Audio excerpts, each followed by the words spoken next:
এজোপা গছ যিজোপা গছৰ আয়ুস 100 বছৰ নহয় 200 বছৰ নহয় 300 বছৰ নহয় 500 বছৰ নহয় আৰু যিজোপা গছ অসমৰ আটাইতকৈ বয়সীয়াল গছ হিচাপে চিনাক্ত কৰা হৈছে আৰু ইয়াক অসমৰ ঐতিহ্যপূৰ্ণ গছ হিচাপে স্বীকৃতি দিছে অসম চৰকাৰে যিটো আজি তাৰিখত গোলাঘাটবাসীৰ কাৰণে এটা গৌৰৱৰ বিষয় ক'ত আছে এই গছজোপা ইতিমধ্যে আপোনালোকে বাতৰি কাকত আৰু বিভিন্ন সংবাদ মাধ্যমত আপোনালোকে পাইছে কিন্তু এই গছজোপাৰ বিষয়ে আজি আমি কিছু তথ্য জনাবলৈ আহিছো আৰু এইটো কাৰণে বেছি ভাল লাগিছে যে গছজোপা আমাৰ গোলাঘাটৰ এই গছজোপা কাটি পেলাব পাৰিলেহেঁতেন এই গছজোপাৰ লগত বহুকেইটা প্ৰজন্ম জড়িত হৈ আছিল কিন্তু সেই প্ৰজন্মৰ লোকবিলাকে এজোপা গছক কিমান ভাল পালে গছজোপা কোনো ক্ষয়ক্ষতি নোহোৱাকৈ ৰাখিব পাৰিব এইটো এটা আমাৰ কাৰণে অত্যন্ত গুৰুত্বপূৰ্ণ কথা গতিকে আমি গোলাঘাটবাসী হিচাপে আজি গৌৰৱ অনুভৱ কৰিছোঁ যে আমাৰ মাজত এজোপা গছ আছে যিজোপা গছে 600 বছৰৰ ঐতিহ্য কঢ়িয়াই আছে চাওক গছজোপা চাই লওক আপোনালোকে এজোপা বিশাল গছ আৰু কি গছ আপোনালোকক জনাই আছোঁ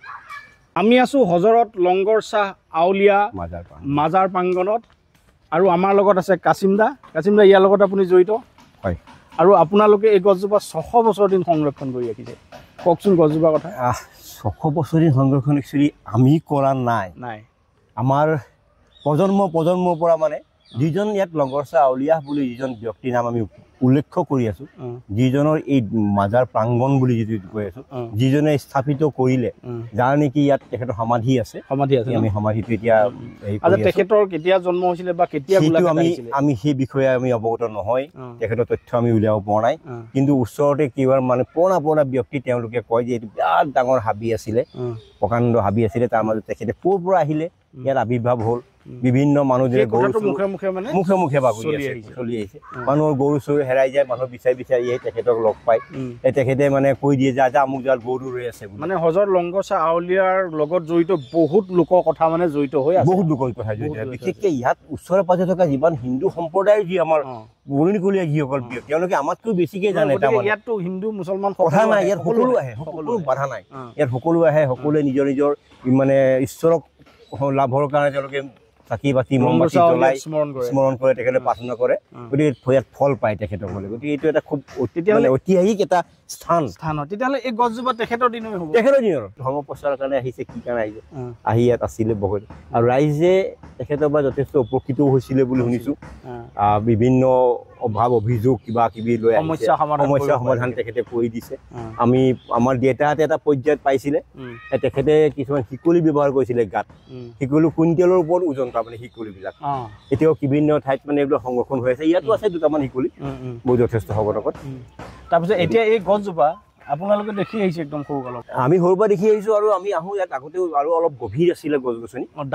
ডাঠ আছিলে ঘন জংঘল আছিলে কালক্ৰমত কিছুমান গছ বয়স অনুযায়ী মানে নিজে বৰষুণ বাৰীত মানে পচি গৈছে পৰি গৈছে এইটো এটা হৈছে আৰু এইজোপা গছৰ বিষয়ে আমি ইমান যে বয়স হ'ল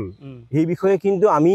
অৱগত নহয় আপোনালোকে নৰ্মেল আমি এজুৱেল আছে কিন্তু আমি গছজোপা লতাটো আকৃতিক আমি ধুনীয়াকৈ সংৰক্ষণ কৰি ৰাখোঁ মানুহ আহিলে আমি কাটিবলৈ মানা কৰোঁ গাড়ী বিস্তৃত হৈ আছে আমি ভাবোঁ যে এইটো এটা বৰ হেৰি বস্তু গতিকে সংৰক্ষণ কৰিব লাগে সেইমতে আমি ইয়াক নাকাটি পেলাই যিকোনো প্ৰকাৰ আমি ৰাখি থৈছোঁ বান্ধি হওক কিবা হওক কিন্তু হঠাৎ সিদিনাখন মানে আমালৈ এখন মেছেজ আহিলে কাগজ আহিলে পিছত গম পোৱা মতে যে আমাৰ ইয়াতে স্থানীয় দীপজ্যোতি শৰ্মা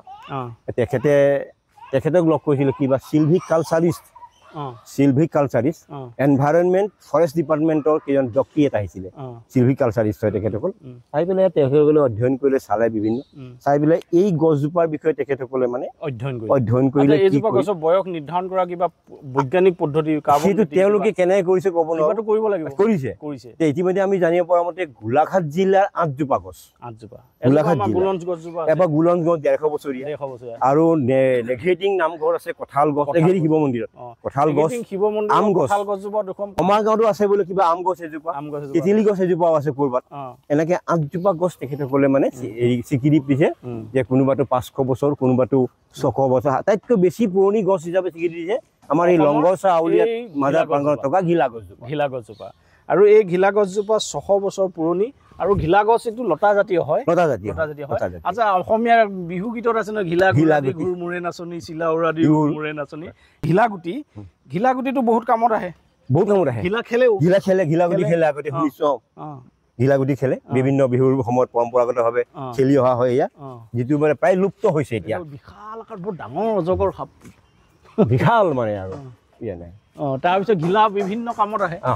আচ্ছা মই এটা পাইছিলোঁ লোকৰ কথাত মানে কি হয় যদি বোলে ভাত লাগি থয় যে ডিঙিত বা বুকুত তেতিয়া মানে কি কৰে ঘিলা গুটিটো মানে য'ত পাকঘৰত মানে সেই য'ত খাই মানে তাতে ওলমাই থয় এই ভাতটো মানে তেতিয়া মানে গুচি যায় আৰু এখেতে এটা কথা ক'লে যে ঘিলা গুটি কি হয় কি কৈছিলে আপুনি কওকচোন ঘিলা গুটি সম্পৰ্কত কৈছিলে ঘিলা গুটিটো মই নিজে ব্যৱহাৰ কৰিছোঁ এই ঘিলা গুটিটো বহুত গুণাগুণ আছে তাৰমানে গুণাগুণ আছে তাৰমানে এই ঘিলা গুটিটো দৰৱৰ নিচিনা বহুত গুণাগুণ আছে মই নিজে তাৰ প্ৰতি ল'ব মানে তেখেতৰ সেই ঘিলা গুটিৰ মই নিজে উপলব্ধি কৰিছোঁ মই নিজে হালধিৰ লগত সেই ঘিলা গুটিটো ভাঙি তাৰ বগা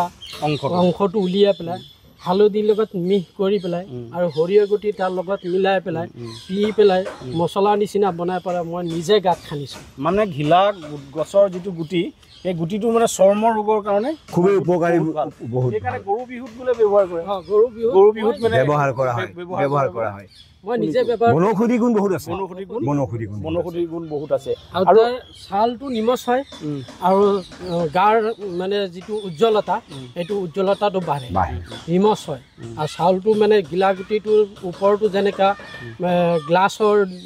দৰে যেনেকা চকচকীয়া পলিচ যেনেকা তেনেকে আপুনি যে সেই গছৰ গুটিটো ব্যৱহাৰ কৰে খৰ খজুতি নাইকিয়া হয় আৰু গাৰ ছালটো আপোনাৰ নিমজ হয় মই নিজে তাৰ প্ৰমাণ পাইছোঁ আৰু মই সেই গুটিটো এটা সময়ত মই সংগ্ৰহ কৰি পেলাই মই কিছুমানে বিহুৰ সময়ত বিকিছোঁ এখেতে ঘিলা গুটি এই গছজোপাৰ ঘিলা গুটি এখেতে বিকিছে বুলি কৈছে কেনেকৈ কেইটকাত বিকিছিলে মই এইটো ডিমাণ্ড কৰি নাই কোনোবা আহিছে 10 টকা দিছে কোনোবা 20 টকা দিছে যে গুটি পাবলৈ নাই তোমাৰ তাত আছে যে দিয়া এই তাৰ বিনিময়ত তোমাক কিবা এটা দিছোঁ মানে নালাগে নাই এইটো বোলে চাহ খাবা পাণ খাবা তেনেকৈ দি পেলাই মানুহ কিছুমানে লৈ গৈছে মই নিজে এইটো ঘিলা গুটি বিকিছোঁ আৰু ঘিলা গছজোপাৰ এইটো হ'ল গুৰিটো ঘিলা গছৰ পাত আপোনালোকে যিসকলে চিনি পায় এয়া চাওক ঘিলা গছৰ এয়া পাত এইটো এটা ঠানি এইটো বগাই গৈছে ইয়াৰ পৰা এইটো উৎপত্তি হৈছে এইটো সৰুডাল গতিকে এই যিখন মাজাৰ এই মাজাৰখনৰ প্ৰায় 7 বিঘা গছত এই গোটেই ঘিলা গছজোপা বগাই আছে প্ৰায় 7 বিঘা হ'ব নাই বেছি হ'ব মোৰ প্ৰথমতে কওঁতে ভুল হৈছিলে 12 বিঘা ওচৰত 7 বিঘা বুলি যে ওলালে আপুনি কৈছিলে মই কৈছিলোঁ পিছত যেতিয়া মই চালোগে ইয়াক মানে ভুল হৈছে নেকি বুলি তেতিয়া মই গম পালোঁ যে 11 বিঘাতকৈ বেছি আছে আমাৰ গছবিলাকতে বগাই আছে আৰু এই গছ আমাৰ সীমান্ত আছে গতিকে এই গছজোপাৰ লগতো আপুনি প্ৰচাৰ প্ৰসাৰ কৰাটো আপুনিও জড়িত আছিলে অলপ জড়িত আছিলোঁ এসময়ত আমাৰ শ্ৰদ্ধাৰ আমাৰ প্ৰকৃতিপ্ৰেমী আমাৰ শিক্ষাগুৰু প্ৰয়াত পদ্মেশ্বৰ গগৈ ডাঙৰীয়া তেখেতেও আহি পেলাই ইয়াত বিভিন্ন মাজাৰত এই গছ গছনিবিলাক তেখেতে সংৰক্ষণৰ ওপৰত বিভিন্ন পৰামৰ্শ আমাক দি থৈ গৈছিলে তেখেতে নিজে চিনাক্তকৰণো কৰিছিলে ছাৰ আমাৰ মাজত হেৰাই গ'ল আমাৰ যথেষ্ট অপকাৰ হৈছে যথেষ্ট অৰিহণা আছে তেখেতে বহুত গছৰ নাম সোঁৱৰণি কৰিছোঁ আজি এই দিনটোত আজি আমাৰ মানে খুব গৌৰৱৰ দিন আমি গৌৰৱ অনুভৱ কৰিছোঁ এই গছজোপাক লৈ পেলাই ঘিলা গছ সাধাৰণতে 3 প্ৰকাৰ হয় ভাত ঘিলাটো আমি পাইছোঁৱে শুনিছোঁৱে এটা আছে বৰ ঘিলা আৰু এটা মাকৰি ঘিলা আৰু ভাত ঘিলাটো বহুত বেছি ওখ নহয় আমি প্ৰশিক্ষণী যিখিনি গম পাইছোঁ মাকৰি ঘিলাটো মানে ওখ বহুত দীঘল হয় আৰু বগাই যায়